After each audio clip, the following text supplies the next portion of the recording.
Music censoring has changed a lot in the past couple of years. If you think before to some of the songs that could have been bad, they aren't nearly what the songs are today. It's just like the movies. Some of the old movies that are rated R would only be rated maybe PG-13 now.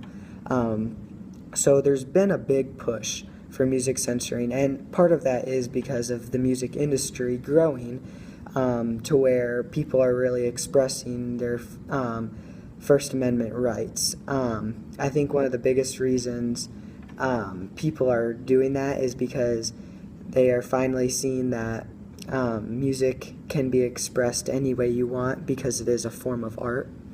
And so the big push to music censoring has followed that movement of people expressing themselves. We've talked to a few teachers, staff members, and different students to see what their views on music censoring were and how far they think that it should go before it gets out of control. So let's take a look. All right, I'm here with Mr. Thompsoni. We're going to ask him a few questions on music censoring. So what are your thoughts on the topic? I don't believe in censorship of any kind.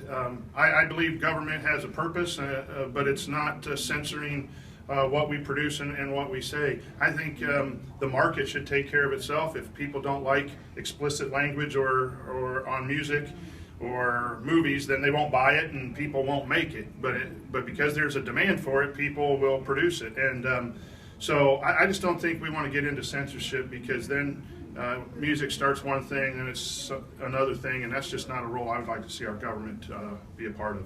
Great, and one more thing, how has it changed over the years, the push for music Go censoring? back and watch some 1970 movies and you'll see some language in there that wouldn't make it today. And then some people say it's loosened up a little bit with television and that. You have the little E explicit rating now on your iTunes. If you have one cuss word on a podcast, it has to be. The rating system's good for information, so parents can make choices, and that's another thing. People and parents need to make their own choices.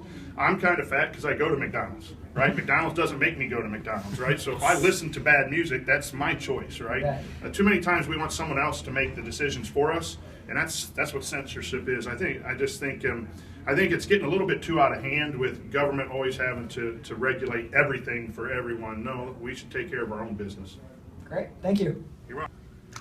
I'm with Hunter Moat here. He's a senior at Delphi High School, and I'm going to ask him, what do you think about music censoring? I think music censoring ruins the songs. If it's not appropriate for you to listen to, then I think you shouldn't listen to it. But hearing bleeps in the middle of a song just really cuts in and out, and you could lose the actual meaning of the song and the points that it's trying to hit. And I just don't think it's right to be censored at all. Great, thanks. As you can tell from the people that we interviewed, many people don't think that there should be music censoring. That is because the people think that there is too much government involvement, so that the people should be able to make their own choices for what they stand for and what their beliefs are. When the government starts censoring music, it limits what people can or how people can express themselves, and then that makes people uncomfortable. So the way that music censoring should go about is by letting people decide and make their own choices on whether they'd like to listen to it or watch it. And so for our group and for the people in our school that we interviewed, we seem to believe that music censoring should go no further than the own human race and not the government involvement.